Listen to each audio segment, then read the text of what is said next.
हाँ, अग्रहायण, अगहन बोलते हैं, अग्रहायण शब्द है, और दूसरा मार्गशीर्ष। तो 2 नाम हैं इसके। तो ये महीना जो है बहुत पवित्र है।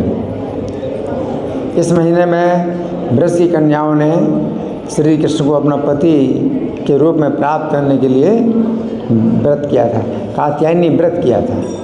कात्यायनी देवी का नाम है जिसका उन्होंने व्रत किया, यानी पूजा करने का नियम बनाया, तो कात्यायनी देवी का नाम है। दुर्गा देवी के ही जो है अनेक नाम हैं।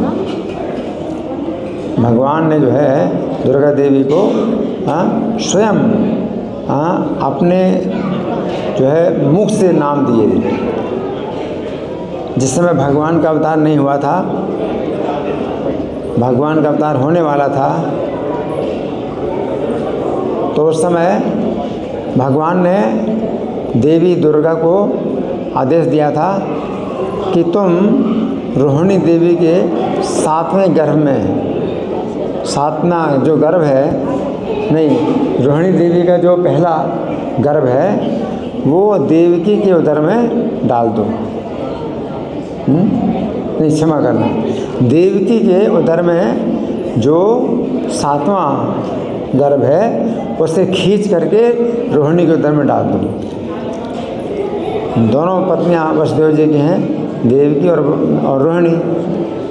तो भगवान ने आदेश दिया था देवी दुर्गा को कि तुम मेरी आज्ञा से देवकी का जो 7वां पुत्र गर्भ में है, यानी बलराम जी, उनको वहाँ से खींच करके रोहिणी के उदर में डाल दो। तो माता दुर्गा ने जो है भगवान की आज्ञा का पालन किया और परिक्रमा की भगवान की।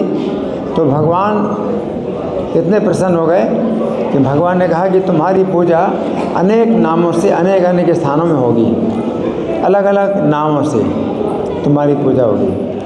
तो किसी स्थान में देवी की पूजा होती है तो दुर्गा के रूप में, दुर्गा के नाम से होती है, कहीं भद्रकाली के नाम से होती है, कहीं कुमुदा के नाम से होती है, कहीं पर चंडिका के नाम से होती है।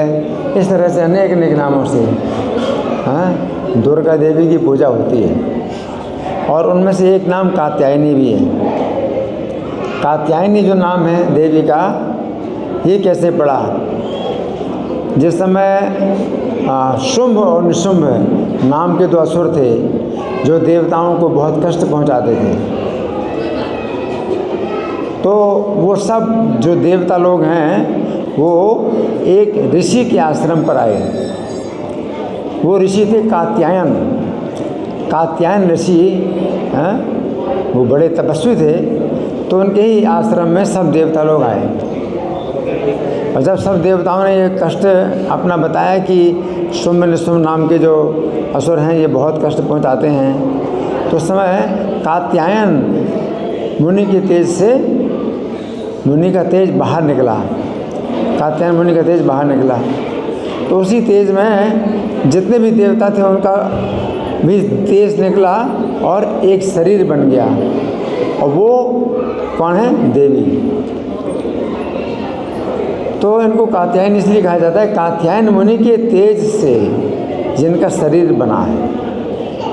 हालांकि सब देवताओं ने भी अपना अपना तेज मिलाया उसमें, लेकिन सबसे ज़्यादा तेज था कात्यायन मुनि का।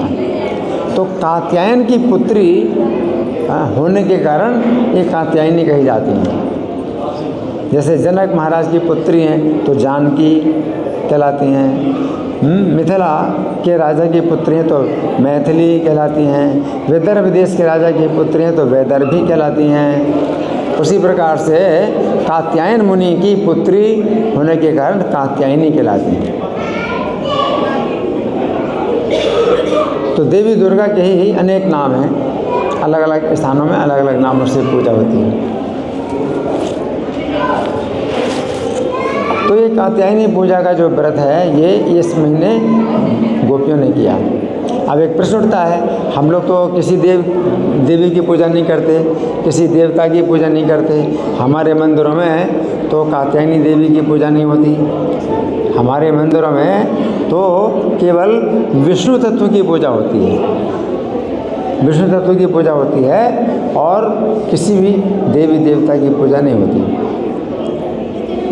और गीता में भगवान ने स्पष्ट कहा भी है कि अगर देवी देवताओं की पूजा करोगे तो उनके लोक में जाओगे, और जो मेरी पूजा करेंगे वो मेरे लोक में जाएंगे।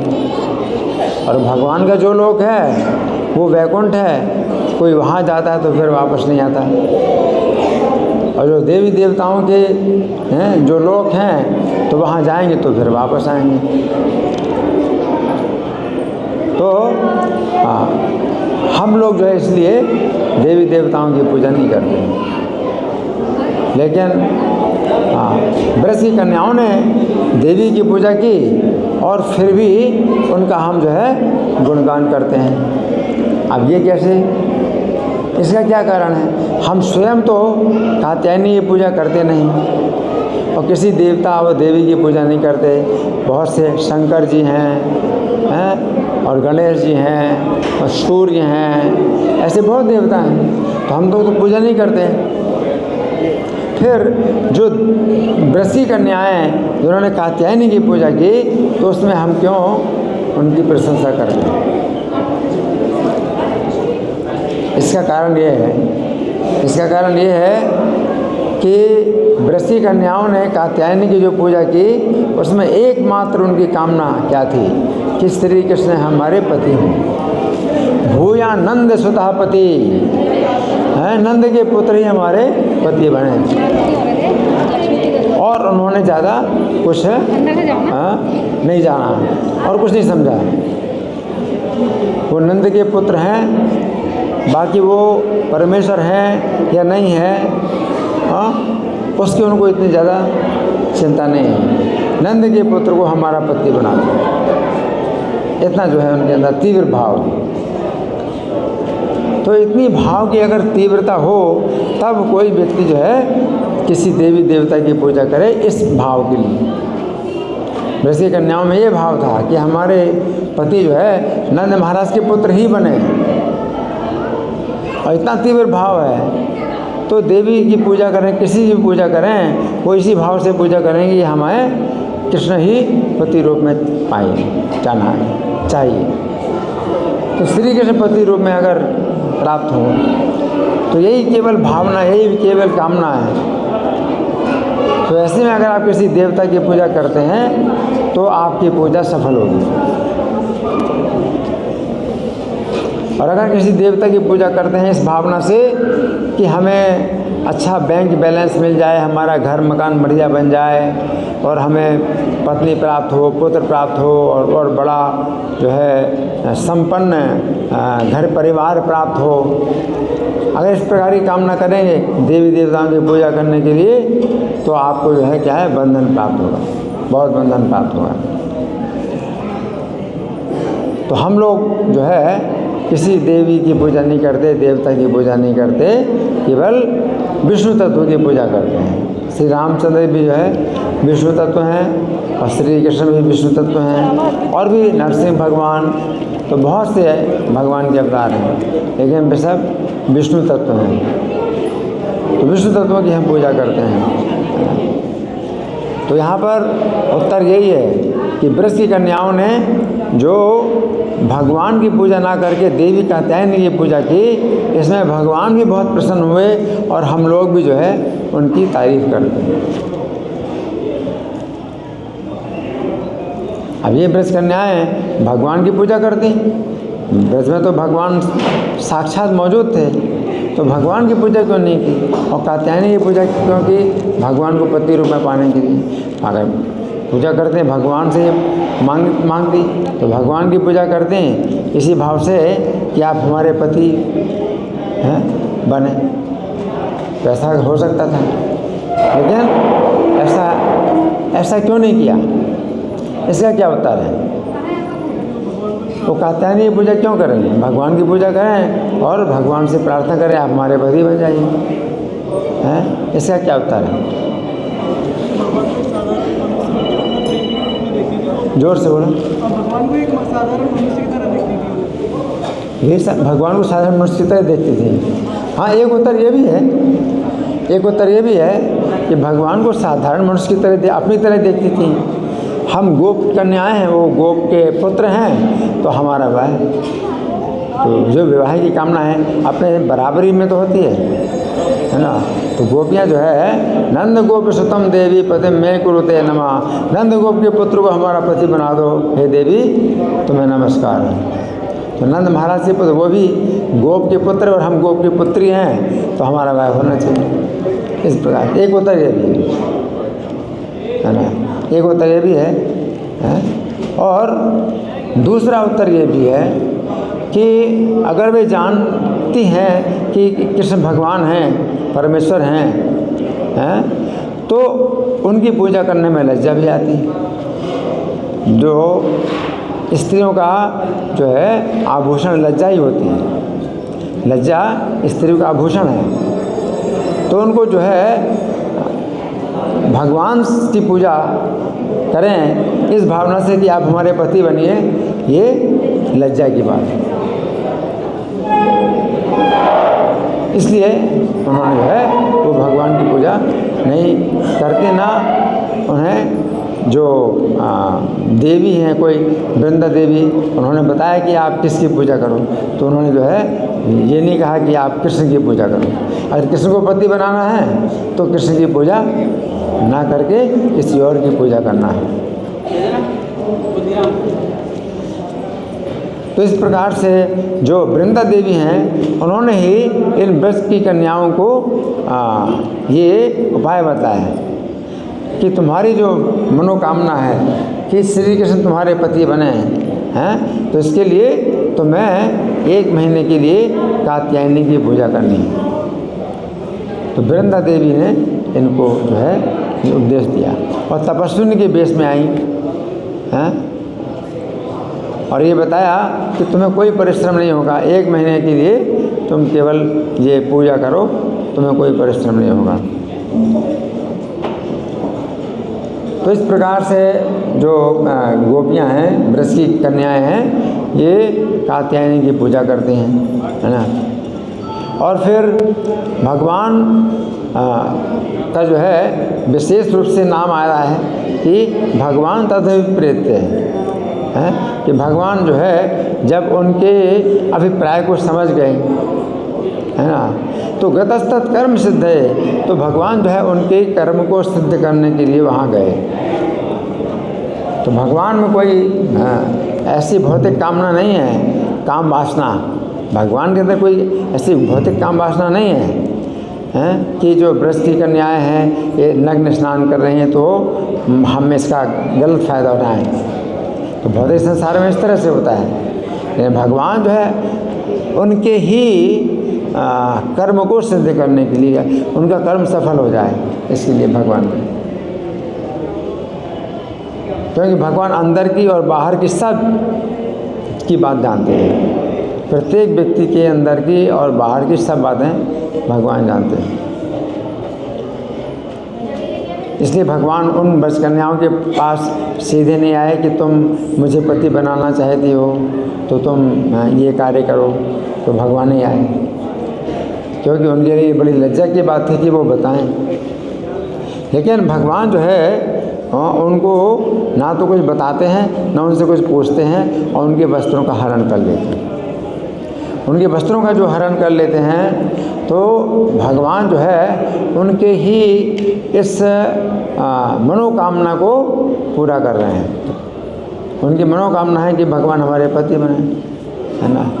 तो भगवान जो है पति बन गए पहले उनके, इसके बाद वस्त्र उन्होंने उठाए उनके, कि पति जो है अपनी पत्नी के वस्त्रों को छू सकता है।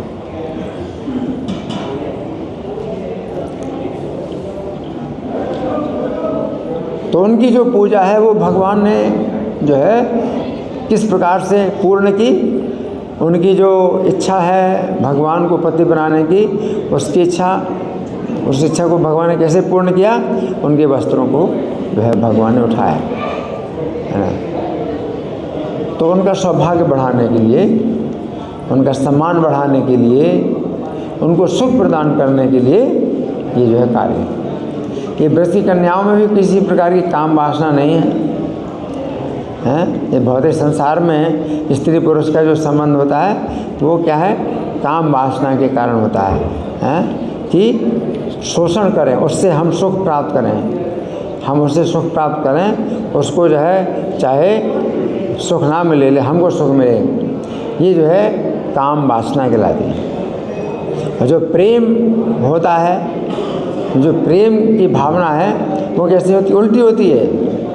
प्रेम की भावना उल्टी होती है। तो ये ब्रज की कन्याओं का प्रेम कृष्ण के प्रति है, इसलिए वो कृष्ण से सुख नहीं लेना चाहती हैं, बल्कि कृष्ण को सुख देना चाहती हैं। और कृष्ण पहले से ही प्रेम के पंडित हैं। कृष्ण तो प्रेम के पंडित हैं, इसलिए वे जो है उनके अंदर भी काम वासना नहीं है। और वे जो है उनके वस्त्रों को जब उठाते हैं और कुछ मधुर वाणी से वार्तालाप करते हैं, उनको सुख मिलता है। भगवान ने उनके वस्त्रों को हरण किया है और उसके बाद फिर जो है बहुत आदर पूर्वक उनके साथ में हंसी मजाक किया। ये जो है क्या है, ये प्रेम कहलाता है। और प्रेम में और काम में बहुत अंतर है, जमीन आसमान का अंतर है। प्रेम बताया जाता है कि कृष्णेन्द्रिय प्रीति वांछा धरे प्रेम नाम। कृष्ण की इंद्रियों को सुख प्राप्त करने की जो इच्छा है कि कृष्ण की इंद्रियों को सुख प्राप्त हो, इस इच्छा को इस इच्छा को प्रेम कहते हैं। और निजेंद्रिय सुख, निजेंद्रिय प्रीति वांछा धरे काम नाम। आत्मेंद्रिय प्रीति वांछा धरे काम नाम। और अपनी इंद्रियों की को सुख मिले, ये जो इच्छा होती है वो काम। तो भगवान में काम है ही नहीं, भगवान तो प्रेम की मूर्ति हैं, प्रेम की मूर्ति हैं, है ना, उनमें काम वासना नहीं है। तो भगवान जो है उनको सुख पहुंचाने के लिए, आत्यंतिक सुख, परम सुख पहुंचाने के लिए भगवान जो है उनके वस्त्रों को उठाते हैं। और भगवान अगर वस्त्र उठाएं तो वस्त्र जो है पवित्र हो गए।